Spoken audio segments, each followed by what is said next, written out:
the director of the center, Professor Agarwal, is doing wonderful work in conducting sensitization programs and in also advancing the research in this center, and they will also be running larger programs as has been approved in Academic Council. Regarding women's issues, in fact, of course, the invited professor would certainly give you a wonderful lecture because she has immense amount of contribution in this. But what I feel is that there is no proper direction in Indian context so far as women's studies is concerned. Because initially when these centers were opened, they concentrated very heavily on feminism, writing articles, unconcerned about the Indian grassroots level really. That more progress was done.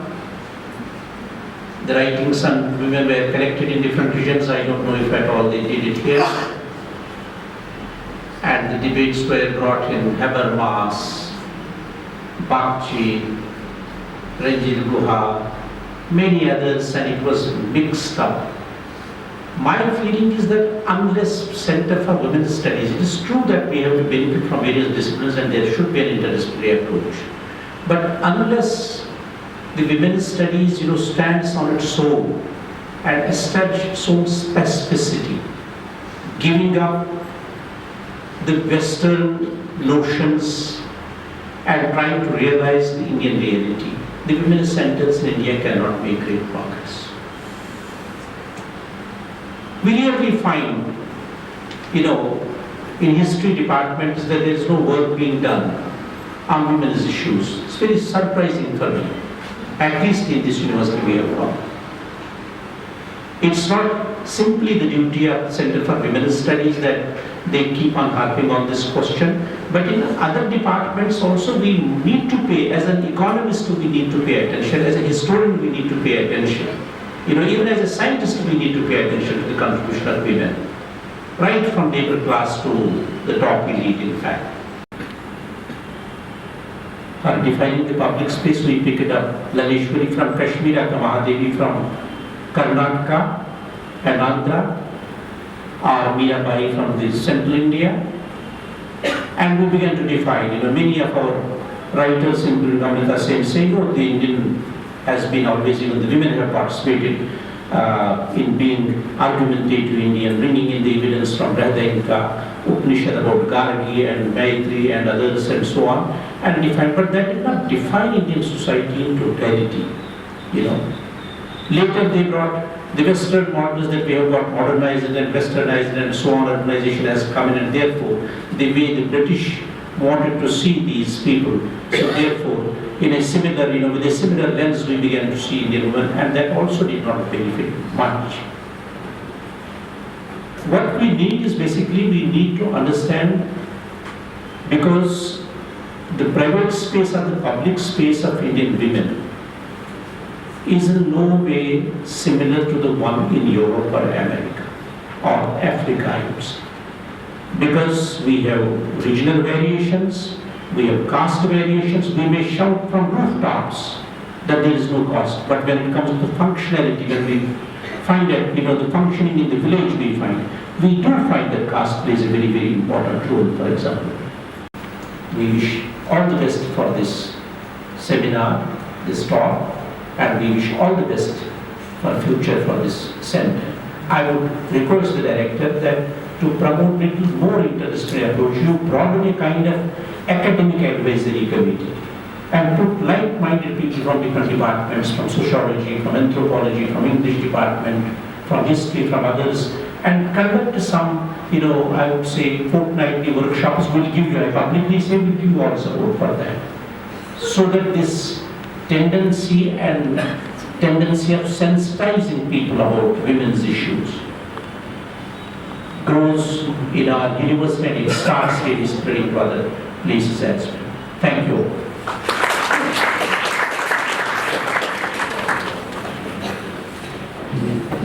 Television, males are trying to play the role of females, like having faith in Shakespeare's As You Like It, or Mendo, or there may be someone else. I am not more versed with literature in that case. But if Rosalind can talk to Celia in a particular way, and if she will, if talking with another person, then the identity may be different. So far as playing the roles is concerned, it is all right. But if it comes to developing an identity, though some theories are there which say that if masculine persons, they trend towards feminism, they will be more creative, and the vice versa. The psychoanalytic theories tell about this.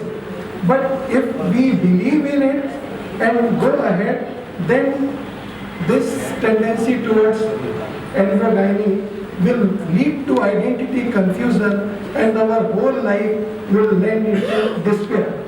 So that is not good. So if xenophobic reactions are concerned, we may not be aware, we are having the opportunity to maintain some distance with the different persons, then it is all right. Like gender sensitization, you may have some masculine sensitization and feminine sensitization, so that each may like to know about the other.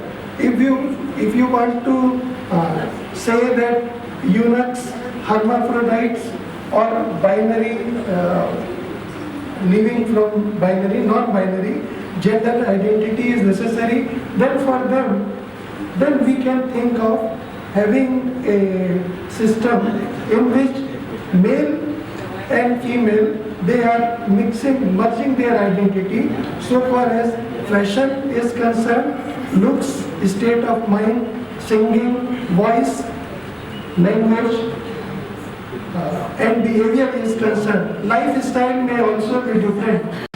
At the outset, I really want to thank the Women's Studies. I think I should formally address you all, yes. This is Professor Andu and Professor Mishra, Professor Agrawal, and of course the esteemed audience. And I can see a lot of friends here, I can see a lot of students, and I feel really empowered here to stand before you. I am really thankful to Smita, who persistently has been following me up in the context of, what I should do, how I should come, and what are the logistics of it all. Thank you very much. And your warm hospitality really has touched me. I'm going to only tell you stories. Your grandmother used to tell you stories, your Nani, Dadi used to tell you stories. We have to rework at them. We may not have to rework, we may just have to interpret them in the way that our times demand.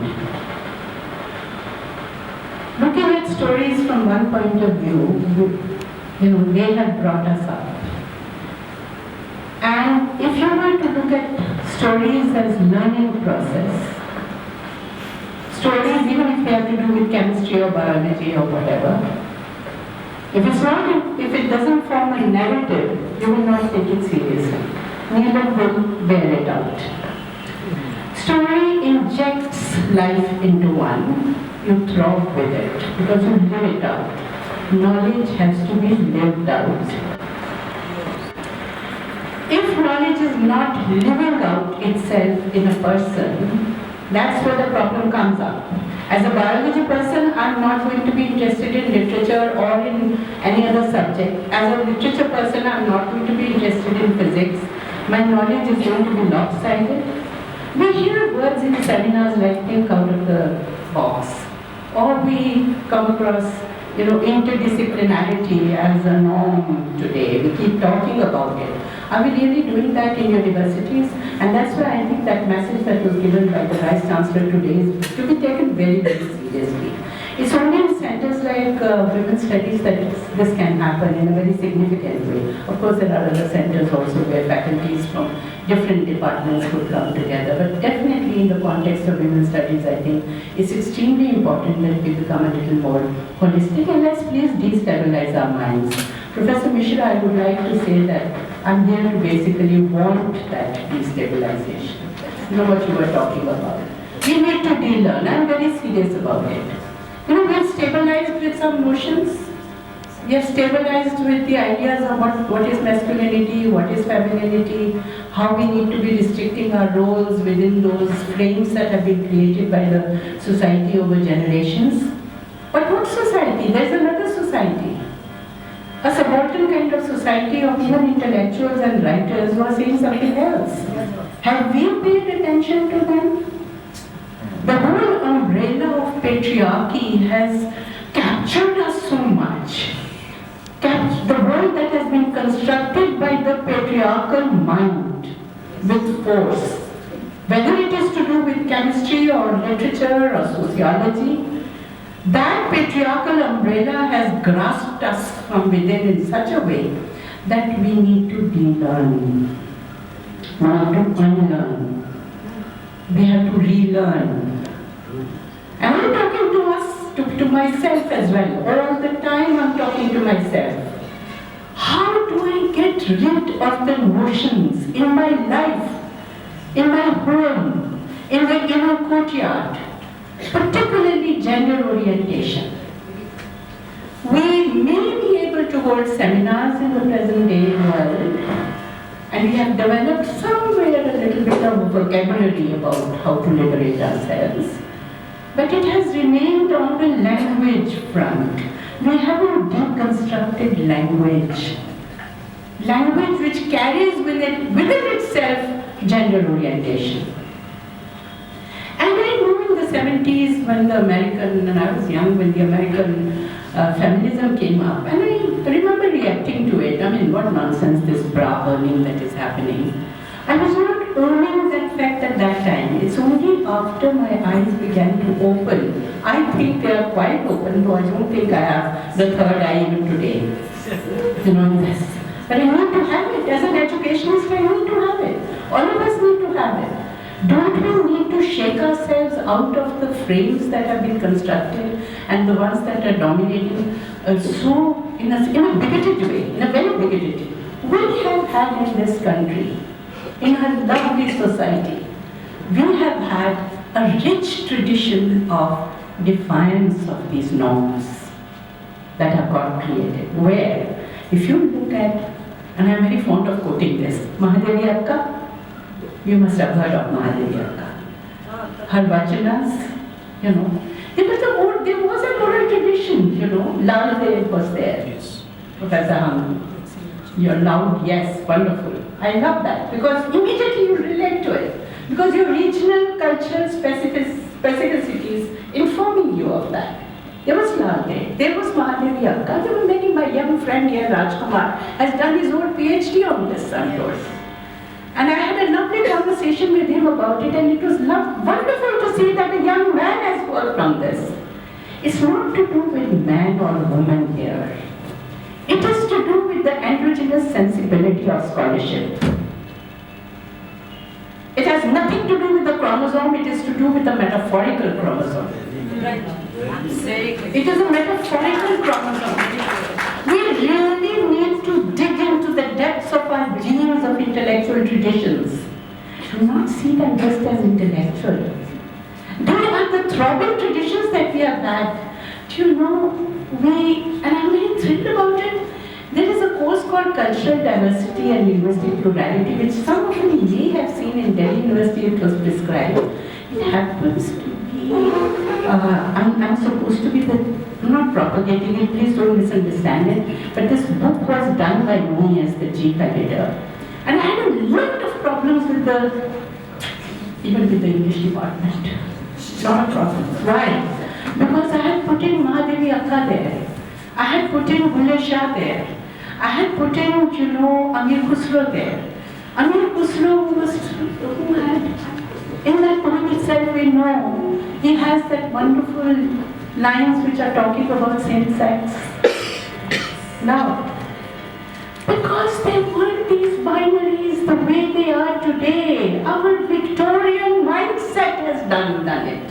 The polarities that we have created, male, female, of course there are biological differences. Who is denying that? Of course there are differences. But there is something which also gets you under the skin of the other. And what is that?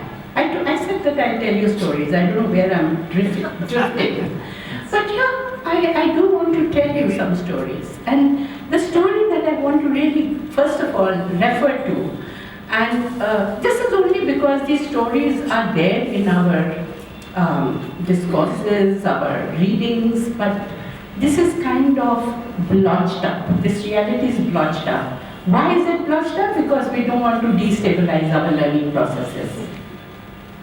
So what I'm saying is, as an educationist, if we are not defined, I'm not saying go to the streets and take sloganeering as your thing, but your mind wants to get disturbed. Please get disturbed. Mahadevi Akka disturbed everybody's mind when she ran out of her house, naked as a girl, and challenged the gurus and the saints who were male and said, women are not allowed to come here. Come and have a debate if you want to, eventually. They said, all right, if you want to do it, you don't have that intellectual capability, you come and have a debate with us. Read her biography and you will know. She came and said, all right, let me debate, and I debate not from my head, but from my heart. So she was taken seriously. And the authenticity of what she wanted to do and her commitment to that, when it got established, she was accepted by that caste. Ismat Chugtai in the current scene, her voice and her multiple voices are heard. Why are they heard? Because we know that between Mahadevi Akka and Lagdeo and others and the present times, some kind of further regression has happened. Some regression has happened which needs to be challenged. And this challenge, because we are all middle class softies, you know, we want to look at the ice cream and say, fine, thank you. You know. I mean, let's get out of this nonsense of how do you do and fine, thank you. If I hate you, I should be able to say, hey, you are not behaving as a man, or a woman, or a mother-in-law, or a sister-in-law, or a daughter, or whatever, or a mother. Mother, mother-in-law, all these roles that are played, you know, there are vested interests in keeping them alive. There are vested interests in that. Some of us who have struggled quietly or have taken on this burden of not defiance, which is only going to be a game of, no, I'm not talking about a series of reactions, one reacting to the other, but a constructive action program in our homes, in the inner courtyard, in the bedroom, in the drawing room, on the dining table. And if it is not done, then the status quo is going to go on, and the vested interest of the patriarchs, which is not only a man, it's also a woman. Patriarch is not only a man. So it's very unfortunate that the game goes on. The reason I'm sort of basically mentioning Mahadevi Akka as just as an example, there are many others. Those are the traditions that are there. They have been invisibilized. They are not being heard. It's only a research scholar like Rajkumar who might get up and say, I want to work on female saints, and then see the voice of defense there. He is only a unique example. But otherwise, people are not working adequately. We are not working adequately on this subject. Because we need to unearth that tradition in order to see that it was there and can be there and has been there throughout. And from the oral to the written. Now, in doing this kind of research, you have to have a historian, you have to have a literature person, you need to have a folklorist maybe, you know. All these faculties and disciplines have to come together. Also maybe cultural specificity of Kashmir, or from wherever in the south, from Kannada. Today, you know, there are so many more people who are going to the temple. They built a temple around Mahadevi Akka. Do you have heard of this? Near Bangalore. 18 miles away from Bangalore, there is a small temple. And suddenly it's becoming bigger now because there are some people who are paying attention to what she has said. Thanks to A.K. Ramanujan, who actually translated Kannada verses, vachanas, into English. Because English should be used in a subversive way. Why? Because again, this is a point on the side that I'm making. If you were to look at the polarities of gender polarities of languages, English has become a very masculine, patriarchal language. All our other languages are feminine.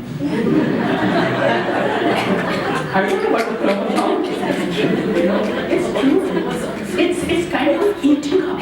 So let's use this masculinity of English language and through English language come to understand what Kannada has done in the past, or Kashmiri or Rajasthani or all these other languages, because translation needs to happen. But look at the two very different kinds of writings that are happening. Here is a woman writer, Ismat Chugtai.